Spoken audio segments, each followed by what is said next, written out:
So tell me more about now corporate programs. ते कधीपासून सुरू झाले? When you have done the first corporate program? खूप भारी स्टोरी आहे. हां. मी आहे ना निर्लज्ज आहे, ठीक आहे, काम आहे मागायला. तर मी आहे ना लिंक्डइनवरती आहे ना जवळजवळ 50 की 60 लोकांना मेसेज केले आणि त्याच्यातनं शबँकचे को फाउंडर आहेत अक्षय गुरनानी म्हणून, त्यांनी मला रिस्पॉन्स केला होता की अरे यार this is something good new, let's do it. म्हटलं यार ठीक आहे करून टाका. आणि मी I was out of joy, नाही यार एवढी मोठी it's a company who does advertisement for Fevicol, Britannia, Happydent वगैरे.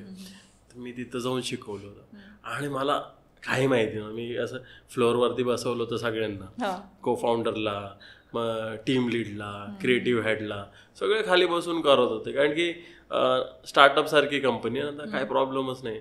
आणि त्यांनी मला म्हणजे खूप चांगले रिव्ह्यूज दिले. आणि त्याच्यानंतर असं मला वाटलं की कॉर्पोरेट्समध्ये this is a good exercise because you tell me तुम्ही लास्ट दगडाला कधी हात लावला होता जनरली, तर लोकांना नाही आठवत. मग मी डायरेक्ट विचारतो की काय वाटतं की कधी जो दगड या पृथ्वीवरती हजारो लाखो करोडो वर्षापासून आहे तुम्ही हातही लावला नाही. So connecting them to nature. Second is more about decision making. ठीक आहे. सो डिसिजन मेकिंग कसं असतं की you analyse the rock, as soon as you keep it तुम्हाला उत्तर देतो तो बसणार आहे की नाही बसणार आहे, आणि तुम्ही डिसिजन घेता की करायचे काय करायचं. या झालंय तर हात काढा, नाही झालं तर ॲडजस्ट करा. सो ही जी प्रोसेस आहे ना, तो समोरचा माणूस 30 ते 40 वेळा एका मिनिटात करणार. आणि त्याच्यामुळं he will be in a position की त्याच्या लाईफमध्ये या त्याच्या डिसिजन्समध्ये तो क्विकली आन्सर देणार 1 or 0 मध्येच. तो ग्रे एरियामध्ये नाही जाणार कधीच, कारण की nature is always balanced. We are the one who are seeking imbalance. So समजा ही तर भेंडीची भाजी आहे, तुम्हाला आवडते का? मला नाही आवडत. भेंडीला फरक पडतोय का? नाही, भेंडीला काय फरक पडतो? भेंडी बॅलन्स आहे ना. आपण दोघं काय करतोय? जज करतोय, मला आवडते तुला आवडत नाही. इम्बॅलन्स झालंय ना ते. सो दॅट इज द मी कॉर्पोरेट्समध्ये शिकवतो की ठीक आहे. मग नंतर एक आहे की स्पिरिच्युअल अँगल्समध्ये पण जातो आपण जर त्यांना पाहिजे असेल तर. So I will connect rock balancing and life in that factor.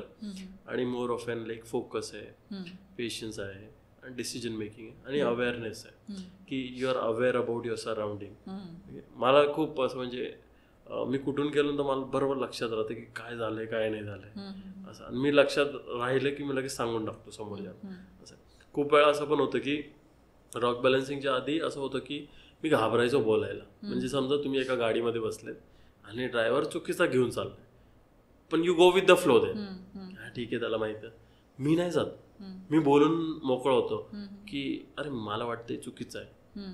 तर मला असं वाटतं की रॉक बॅलन्सिंगमुळं असं झालं की मी बॉल आहे ना समोरच्याच्या कोर्टात टाकायला सर्वात पहिला असतो. तुझ्या जे माझ्या कंट्रोलमध्ये ते मी करणार, जे माझ्या कंट्रोलमध्ये नाही ते मी नाही करणार. So that will help corporates a lot. Correct. असं. आणि त्यांच्यासाठी एक एंगेजिंग ऍक्टिव्हिटी होऊन जाते आणि नवीन पर्स्पेक्टिव्ह येतं की सर्वात पहिला तो म्हणतो की नाही होत नाही शकत, शक्यच नाही आहे. तो making him believe and changing his perspective from no to yes is a big task. तर हे जे कॉर्पोरेट इव्हेंट्स झाल्यानंतर त्या लोकांचा काय फीडबॅक असतो? What they have learn, what are their experiences, what do they share with you? सर्वात भारी तर मला असं वाटतं ते डिसिजन मेकिंगवरती मला खूप जास्त सांगतात.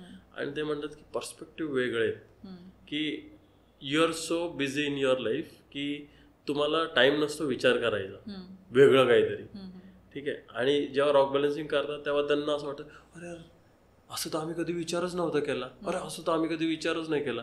सो तो पर्स्पेक्टिव्ह खूप जास्त मी ऐकलंय कॉर्पोरेट्सकडनं की पर्स्पेक्टिव्ह खूप वेगळ्या अँगल्समध्ये येतात आणि त्यांना टीम बिल्डिंग बद्दल कळतं, या फिर स्टँडिंग आउट टॅलेंट असतात की त्यांना पिक कसे करायचे. जसे की रॉक आहे तर त्या रॉकला अशा पोझिशनमध्ये तुम्हाला लावायचं ज्याच्यामध्ये तुम्ही अपस्किल करू शकता, या त्या माणसाच्या क्वालिटीज, या फिर एक 3 रॉक बॅलन्सिंग करताय तर बेस पक्का असेल तरच तो रॉक बॅलन्सिंग होणार आहे. So they resonate with that also. Correct.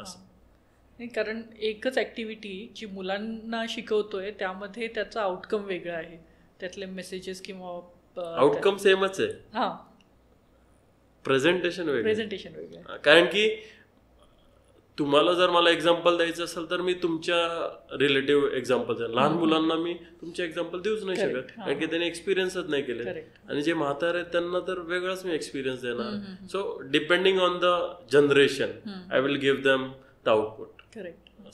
तर right from CEOs to the fresher intern सगळ्यांना 7 वर्षाच्या मुलापर्यंत पण शिकवतो सगळ्यांना. कॉर्पोरेट्समध्ये तर मी शक्यतो डायरेक्टली बोलतो की you can call your peon also, whatever whoever it is, बसून टाका, काय प्रॉब्लेम. कारण की एक्सपिरियन्स सगळ्यांना इम्पॉर्टंट आहे. मला असं वाटतं की दगडासमोर सगळे इक्वल आहेत. हां, तुम्ही लाईव्ह वायरला हात लावा, तुम्हाला करंट बसणार.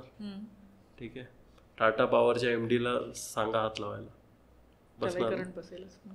प्रधानमंत्री मोदींना बसणार.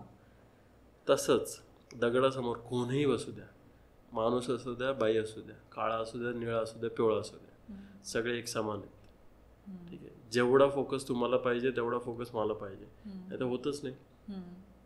सो तो फॅक्टर इक्वॅलिटी या सगळे एकाच ह्याच्यावरती आहे, ते त्यांना ग्राउंडेड ठेवतं. करेक्ट. की यार तुम्ही किती तोफ असू द्या, नाही बसत दगड. It's a good perspective. आणि दगड म्हणजे काय देवच आहे ना, देवासमोर आपण सगळेच सारखे, कुणी असो.